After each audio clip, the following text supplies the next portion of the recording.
So for now, we have seen extensively on IoT cloud platform, and this is a video going to see how we can connect the IoT Raspberry Pi with the cloud platform.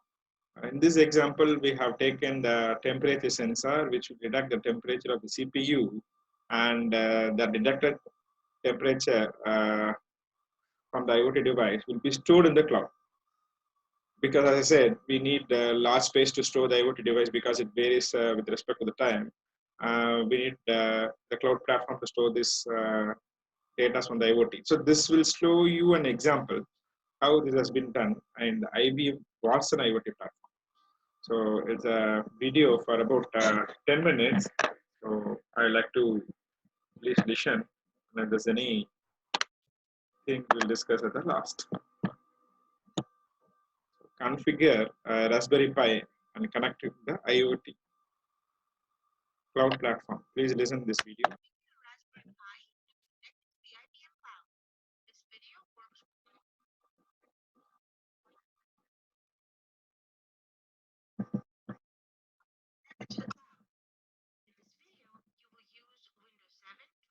The Raspbian OS on an ST microcard. You will then configure the Raspberry Pi with the Raspbian OS. Using Node-RED, an open source development environment which is pre-installed on your Raspberry Pi, you will create an application which reads the CPU temperature of your device, but more importantly, reports this data on the IBM Cloud. You will see how to access the IBM Cloud platform and visualize the data you are sending. Let's get started. For this task, you will need your Raspberry Pi, an ST microcard with adapter, which will host the OS for the Pi, an Ethernet cable to connect to the internet. You can also use wireless connection, but that requires a little more configuration on your Pi. A monitor and an HDMI cable to connect to the Pi, a USB keyboard and mouse, a computer to configure the SD card, and power supply for everything. The first step is to install the Raspbian OS on an ST microcard. This work will be done on the computer. To do this, you need to download the latest Raspbian and a tool to help you write the image on the SD micro.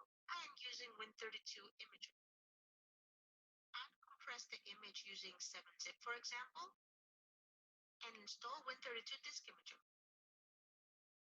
Okay, let's get the OS on the SD card. Put the SD micro in an SD adapter and plug it in the SD card port on your computer. If you don't have an SD port, use a USB adapter.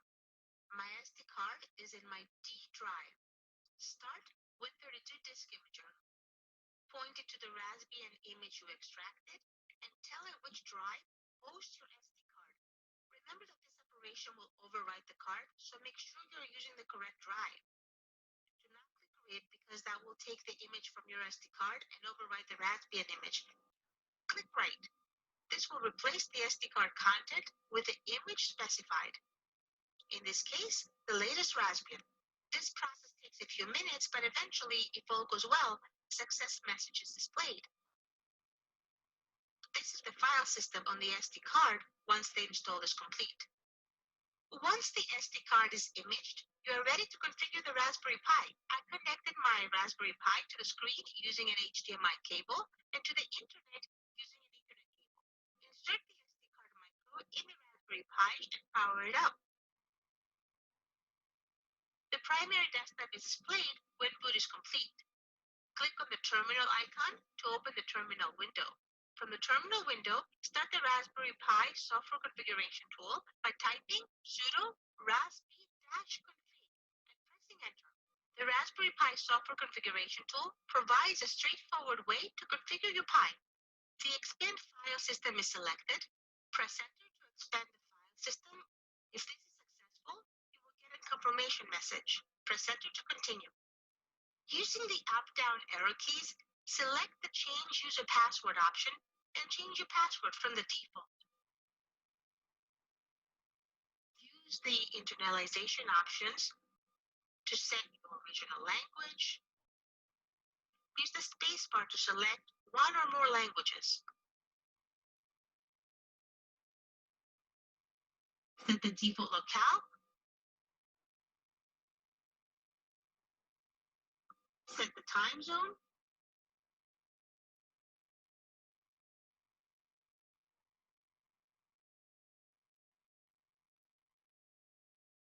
From the advanced options, set the host name for your Pi.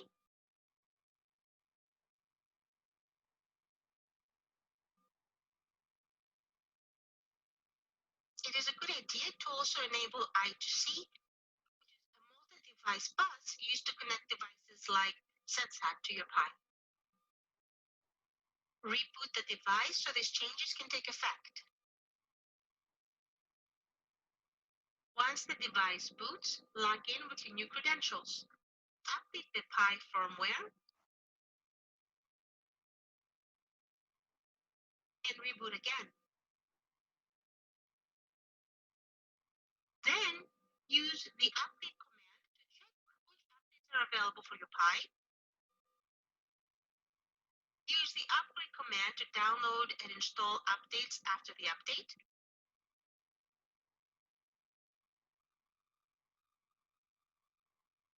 And the auto remove command to clean up old items no longer needed. You just completed the basic configuration. Let's move on to the fun part. Use the clear command to get a clean screen. Get the IP address of the device by using the hostname-i command. You will need this when working in Node-RED. Send a command to your Pi to see its temperature. You will use this command again within Node-RED. Notice the output format of the command. Start Node-RED. Soon the device is connected. To create the Node-RED program, you could work directly on your Pi using a browser like iceweasel. Alternatively, you can use a web browser on your desktop and connect to your device. In your web browser, Now we can able to connect your device such that the output from the device will be the temperature of the CPU, as I said, and the temperature will be stored in the cloud. Our objective is that to store the data from the sensor to the cloud, from which we can do the analytics. With this interaction of the IoT device and the cloud, that's what we have seen so many setup configurations is being done in the previous few seconds. Now we're going to see how we can take the data from the IoT device and will be stored in the cloud. We can go to see that in further few seconds. computer, type the IP address of your Pi, :1880. This is the port that Node-RED listens to. Node-RED comes with some nodes that connect to the IoT platform, like in the input section, Watson IoT, and the output section, Watson IoT. There are a series of controls on the left hand side. You will have extensive manual, user manual from the IBM Watson, which explains each what for each of the components and where we have to use those things. So you need not worry much about the controls on the left hand side. With the help of the manual, you can do it at ease. Build the flow. From the advanced section, drag the exec node in the flow. In the info tab on the right, notice the details of this node. Double-click on the node to edit it. In the command section, add the visgenc command. Check the MST payload. Add the measure_temp parameter and name the node. Example, get CPU temp. This is the name that will appear in the flow. Press OK and close the context window. Add a debug node from the output section to display the result of the exec node in the debug window. Add an inject node from the input section to tell the system when to take the temperature. Connect the flow. Deploy the runtime.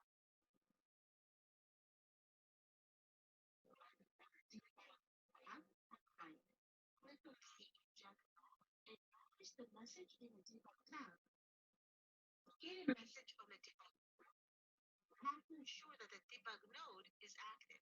This is great. Now let's output this to the cloud.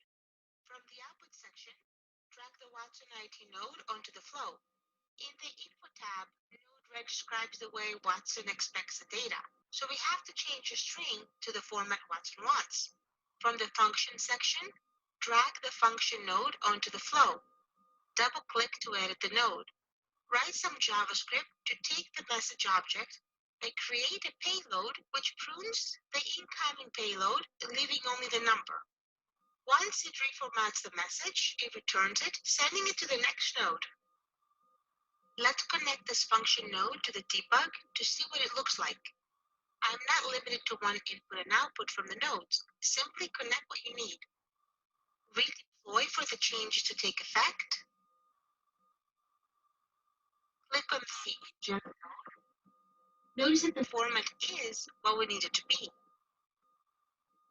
Now connect the function to the Watson IoT node, which will send this output to the cloud. And to make the data more dramatic, let's send this data every 3 seconds. Redeploy. Double-click the Watson IoT node, and click on this button to connect it to the cloud. Congratulations! You're looking at your device's CPU temperature reported on the cloud every 3 seconds. So if you see carefully, the sensor detected temperature is being stored in the cloud, and that has been given you in the form of a graph. And x-axis is time every 3 seconds. You will able to see the temperature recorded, and the y-axis is all about the temperature of the CPU. See how nicely it has been presented. As and when it captures temperature, it's just putting it in the graph. How dynamic and live it is. Please see. You just saw how easy it is to use services provided by the IBM Watson IoT platform to connect to the cloud.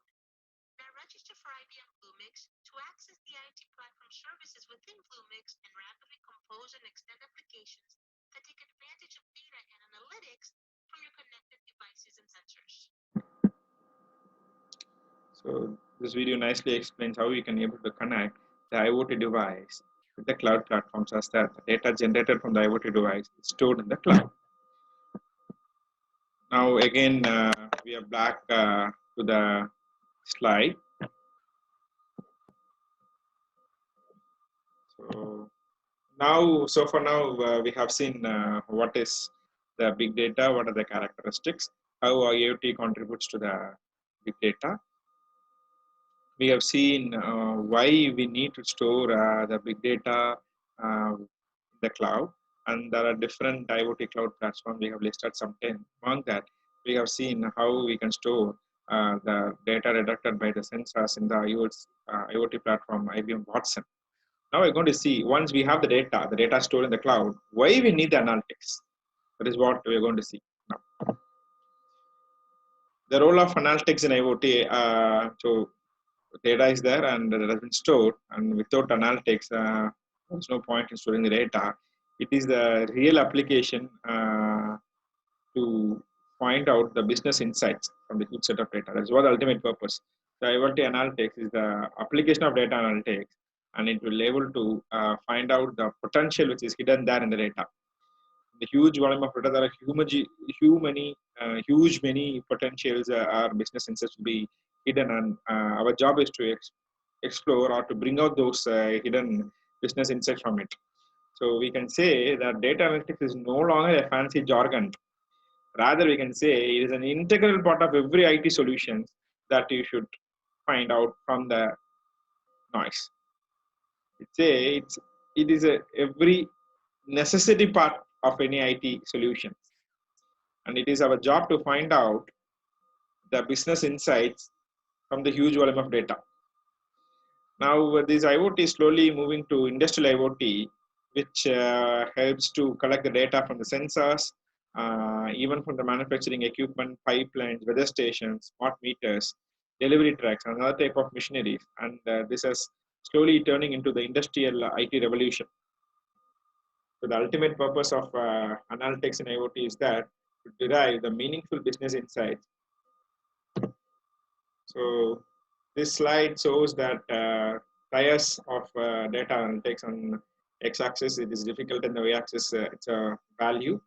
So how the information is being optimized and converted from insights to the foresight. That's what this slide shows.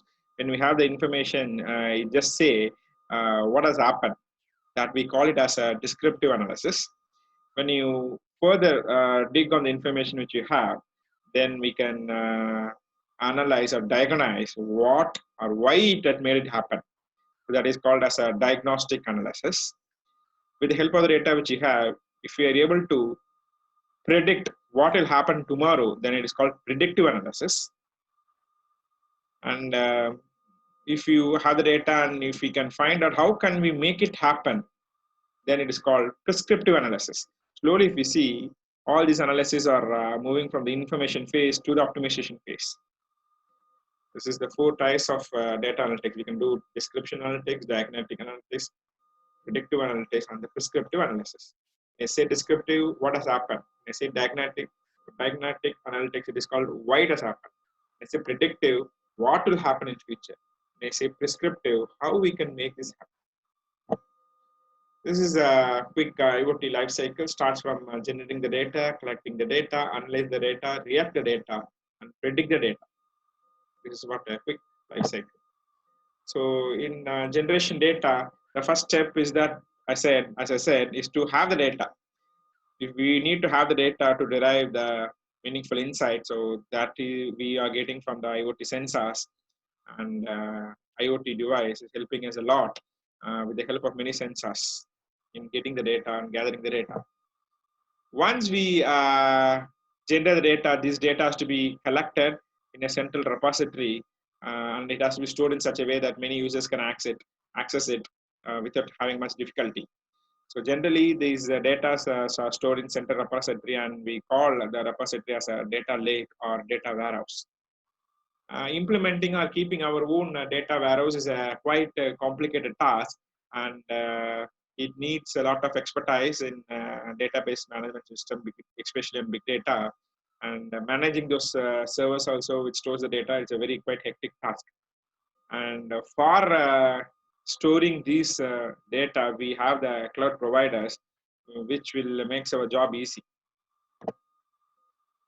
Next life cycle in IoT is that to analyze.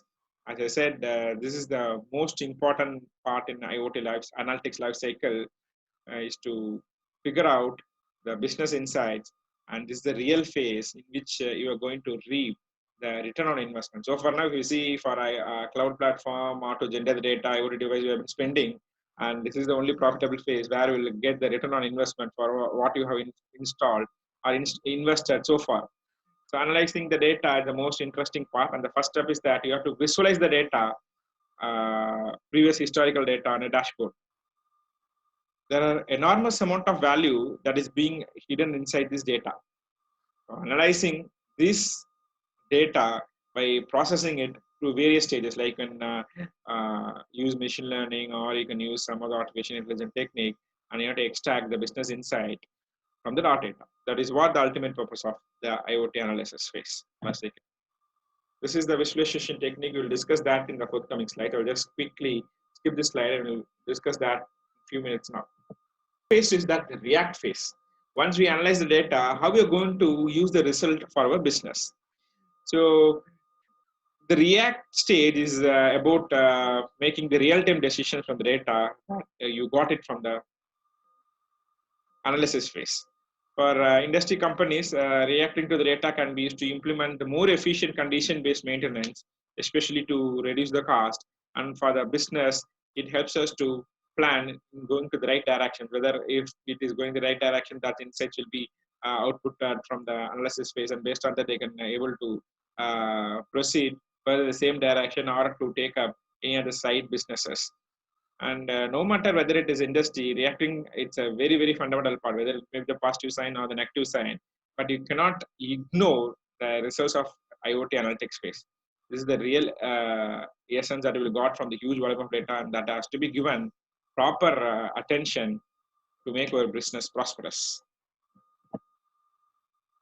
Predicting the future can be the end result of successfully transferring this IoT analytics life cycle.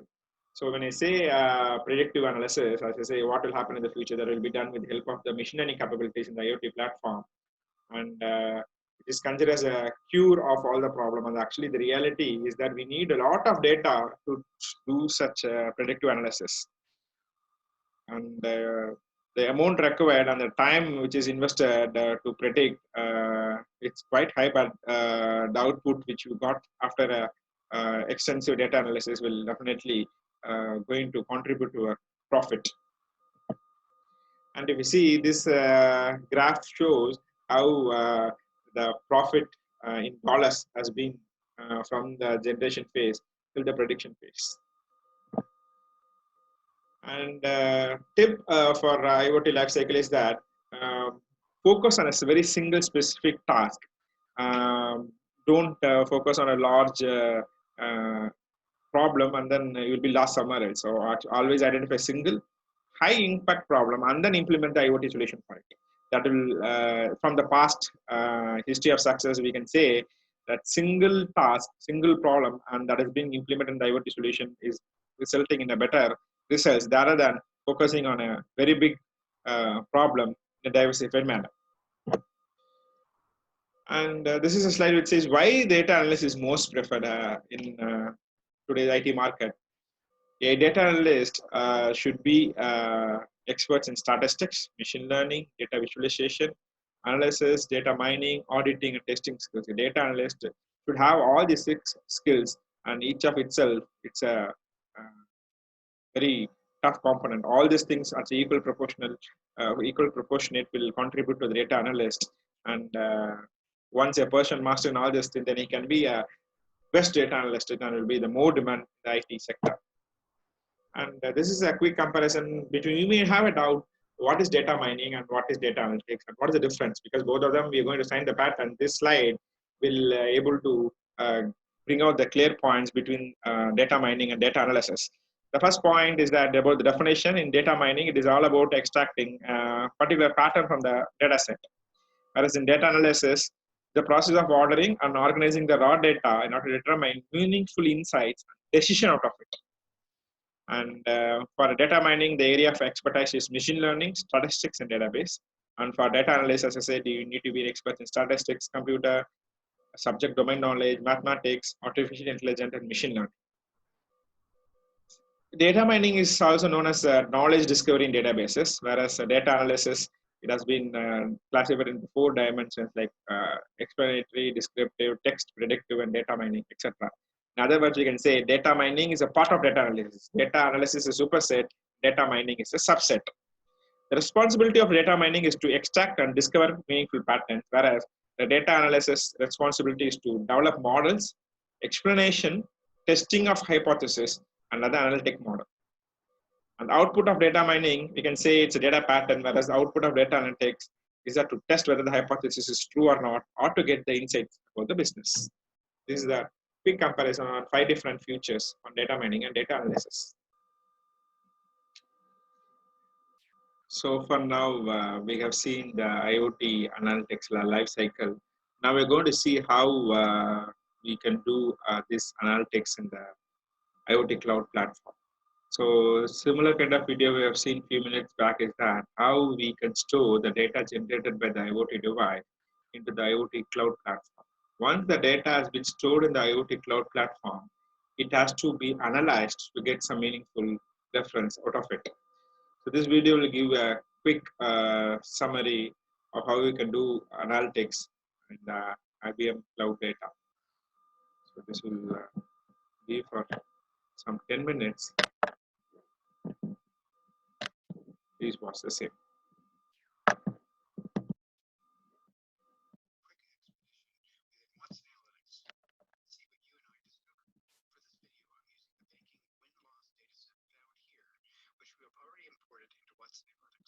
So the data set which is being taken for analysis is the banking loss data set. It is the first Excel sheet is being taken for the analysis.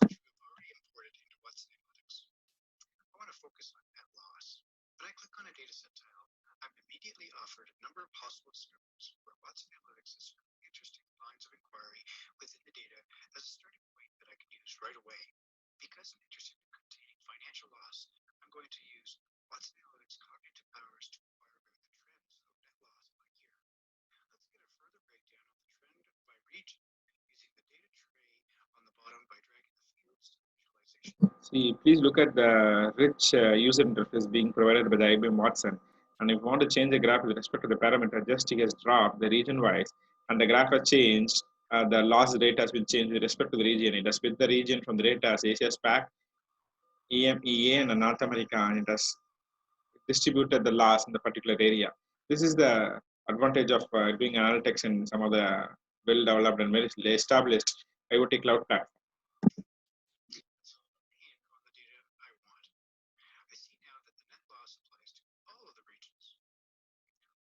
I am prompted with new lines of inquiry based on interesting data distributions automatically. Select these hints to generate new discoveries in the discovery set. As I change my inquiry, these suggested discoveries will also change. We now have new insights with business type and net loss. Let's add some light.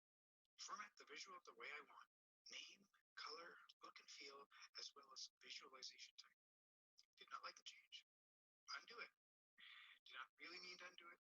Well, then redo it. Sometimes you know what you want and how you want it. Select the chart style as soon as you start. Through the data slot here, control the categories and metrics to be used in the visualization. Select the category icons in the data slot to change the category measure. Select the drop-downs in the data slot to filter and remove categories and measures. As you can see here, this approach caters to the user who wants to be in control of the visualization. Now I have what I want, and I'll save it as a new discovery set. Once saved, I can locate the discovery sets under the Discovery tab, where I can share these discovery sets via shared folders. Moreover, I can share my discovery sets via email or download using PDF, PowerPoint, and images with colleagues inside Watson Analytics. Discovery has never been so easy with Watson Analytics. I'm going to take you through Has shown you how easily we can do the analytics with the help of this IoT enabled Watson, IBM Watson. So see how the UI rich it is. This is the main advantage of doing the analytics in this cloud platform. Next slide, we're going to see about the data visualization techniques that is available. One second.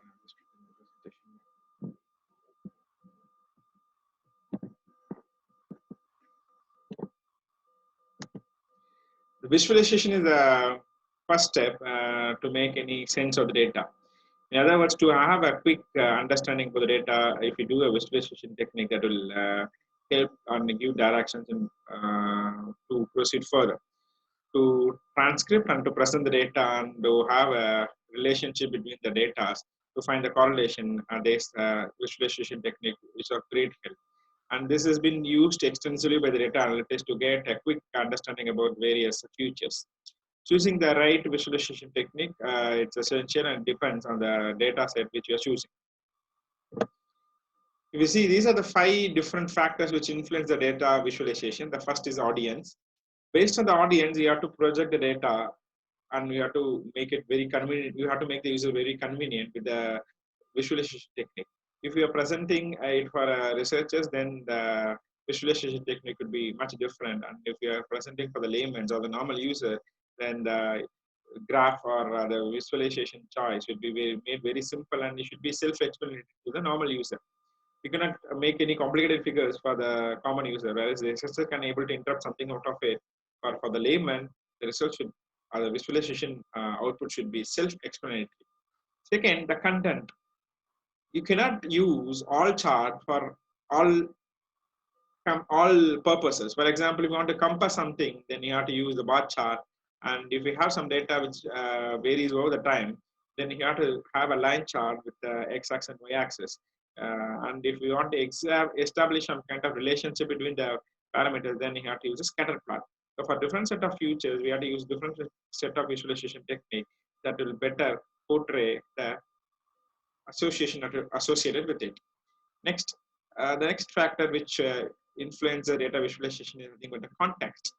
As I said, in comparing the data of different category, you have to use the proper color contrast. For example, if we're going to compare 2 or 4 methods, how accuracy the results is, then I have to use different contrast color to make sure each are very self-distinct. For example, I have method 1, method 2. I want to compare in the same line graph. I cannot give a light green and dark green for both methods. No, I should use the contrast color, red, green, or red, yellow. Some contrast color should be given so that user can able to well interpret the results from the visualization technique. The first factor which influences the dynamics. Here, it depends on various type of the data, and it also depends on how the data flow at what intensity or what velocity it flows.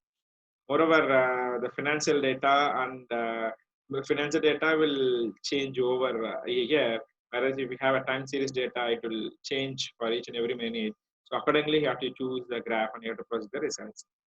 The fifth factor is that the purpose, the ultimate purpose of the visualization technique is to understand the quick way of distribution of the data and to have this different charts so that you can able to find some kind of association between it.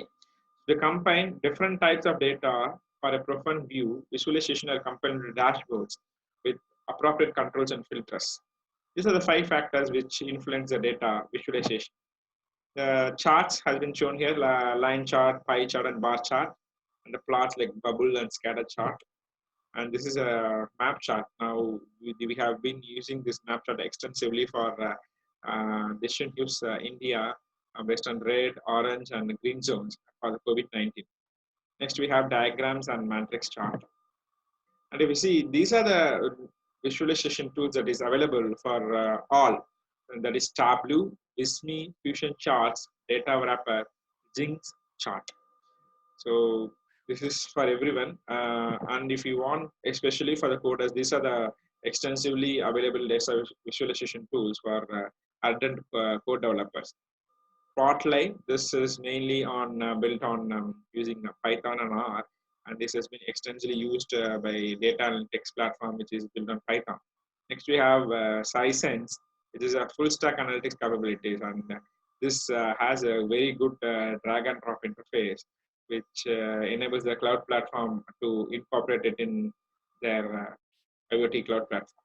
And it can handle easily the data from multiple sources, and it supports NLP, natural language process queries. Next, we have IBM Watson Analytics. It's again, it's NLP capabilities are incorporated in it, and it enables conversation of data along the strong dashboard building for data reporting. And if you want to have a data visualization tool for complex data visualization, then we have Power Business Intelligence. It is highly interactive and drag and drop interface, and it's having large integration capabilities, including the Salesforce and MailChimp. The next visualization tool is Kibana and Grafana. Please read for further details. A quick summary about the today's session. Today we started with the big data, the 4 characteristics or V's of big data, and how this IoT is contributing towards the big data. And we also established a connection between IoT, big data, and the cloud. We said that IoT is a king, big data is a cloud. IoT is a king, big data is a queen, and the cloud is a palace. Next, we also compared IoT and the cloud on 6 different parameters. And at the fifth, we have seen at the fifth point we have seen how this data generated from the IoT device is being stored in the IoT cloud. There are 10 different platforms which we discussed in brief. Among that, we have seen how we can store the data which is generated by the sensor into the IBM Watson platform. Next, we have seen IoT lifecycle in brief, and we have seen how this IoT Watson is able to do analytics with the help of the data. Next, we have seen extensively on the data visualization technique. So with this, we have come to end of the 3rd day webinar. Tomorrow, we are going to discuss on network and internet of things. These are the references which I have referred for this presentation. And thank you so much for your patient listening. And if you have any queries, you can reach me at tiagu@cut.ac.in, or you can reach me at my mobile, which is there in the first slide. Thank you so much.